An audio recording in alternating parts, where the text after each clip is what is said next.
بسم اللہ الرحمن الرحیم۔ السلام علیکم۔ کیا بالغ عورت خود اپنا نکاح کر لینے میں مجاز ہے؟ سوال: علماء احناف اور علماء اہل حدیث کے درمیان نکاح بالغہ بلا ولی کے مسئلے میں عام طور پر اختلاف پایا جاتا ہے۔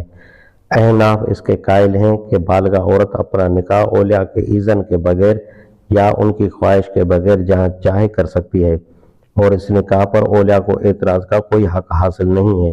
اس کے برعکس اہل حدیث حضرات ایسے نکاح کو باطل اور کالا دم قرار دیتے ہیں اور کہتے ہیں کہ نکاح بلا ولی کی صورت میں بلا تعامل دوسرا نکاح کیا جا سکتا ہے۔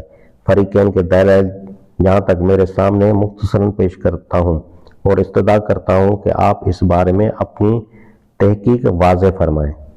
جواب: اس سوال کے ساتھ سائل نے پوری تفصیل کے ساتھ فریقین کے دلائل جمع کر دیے ہیں، لہذا پہلے ہم ان دلائل کو یہاں نقل کر دیتے ہیں۔ نمبر 1، حنفیہ کا استدلال حسب ذیل آیات اور احادیث سے ہے۔ تم میں سے جو لوگ مر جائیں اور بیویاں چھوڑ جائیں تو وہ اپنے آپ کو 4 مہینے 10 دن روکے رکھیں، پھر جب ان کی عدت پوری ہو جائے تو جو کچھ وہ اپنی ذات کے معاملے میں معروف طریقے سے کریں اس کی تم پر کوئی ذمہ داری نہیں۔ البقرہ آیت نمبر 234۔ پھر اگر تیسری بار شوہر نے بیوی کو طلاق دے دی تو عورت اس کے لیے حلال نہ ہوگی الا یہ کہ وہ کسی دوسرے مرد سے نکاح کرے۔ البقرہ آیت نمبر 230۔ پھر تم ان عورتوں کو اس سے مت روکو کہ وہ اپنے زیر تجویز شوہروں سے نکاح کر لیں جبکہ وہ بھلے طریقے سے باہم رضامند ہو جائیں۔ البقرہ آیت نمبر 232۔ نافع ابن جبیر نے ابن عباس سے روایت کی ہے کہ رسول اللہ صلی اللہ علیہ وسلم فرمایا، بیوہ عورت اپنے ولی سے زیادہ خود اپنے بارے میں فیصلہ کرنے کی حقدار ہے اور کنواری کا مشورہ لیا جانا چاہیے اور اس کی اجازت اس کی خاموشی ہے۔ اور ایک روایت میں ہے کہ شوہر دیدہ عورت اپنے ولی سے زیادہ اپنے نکاح کے معاملے میں حقدار ہے۔ نسب الروایا جلد 3 صفحہ 182۔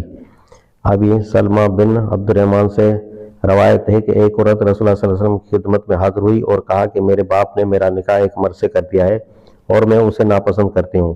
آپ نے باپ سے فرمایا کہ نکاح کا اختیار تمہیں نہیں ہے، اور لڑکی سے فرمایا کہ جاؤ جس سے تمہارا جی چاہے نکاح کر لو۔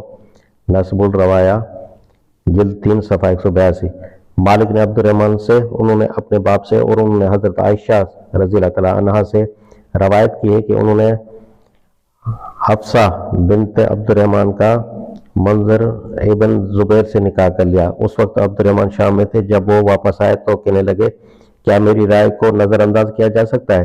تب حضرت عائشہ رضی اللہ تعالیٰ عنہ نے منظر ابن زبیر سے بات کی۔ انہوں نے کہا کہ فیصلہ عبد الرحمن کے ہاتھ میں ہے۔ اس پر عبد الرحمن نے حضرت عائشہ سے کہا کہ جس معاملے کو آپ نے طے کر دیا ہے میں اس کی تردید نہیں کرنا چاہتا۔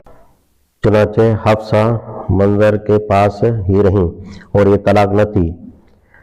ابو داؤد اور نسائی نے ابن عباس سے روایت کی ہے کہ رسول اللہ صلی اللہ علیہ وسلم نے فرمایا، شوہر دیدہ عورت پر ولی کو کچھ اختیار حاصل نہیں ہے۔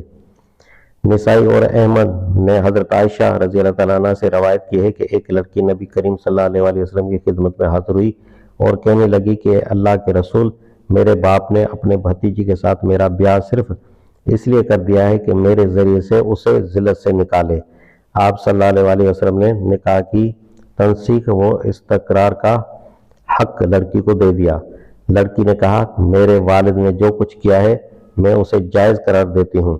میری خواہش صرف یہ ہے کہ عورتیں جان لیں کہ باپوں کو کوئی اختیار حاصل نہیں ہے۔ نمبر 2، اہل حدیث حضرات اپنی تائید میں مندرجہ ذیل احادیث پیش کرتے ہیں۔ حضرت عائشہ رضی اللہ تعالیٰ عنہ سے روایت ہے کہ نبی کریم صلی اللہ علیہ وسلم نے فرمایا، جو عورت بھی اپنے ولی کی اجازت کے بغیر نکاح کرے اس کا نکاح باطل ہے۔ پس اگر جھگڑا ہو تو جس عورت کا ولی نہ ہو تو سلطان اس کا ولی ہے۔ ابو موسیٰ اپنے والد سے روایت کرتے ہیں کہ رسول اللہ صلی اللہ علیہ وسلم نے فرمایا، ولی کے بغیر کوئی نکاح جائز نہیں ہے۔ حضرت ابو ہریرہ رضی اللہ تعالیٰ عنہ سے روایت ہے کہ رسول اللہ صلی اللہ علیہ وسلم نے فرمایا کہ ایک عورت دوسری عورت کا ولی بن کر نکاح نہ کرے اور نہ کوئی عورت خود اپنا نکاح کرے۔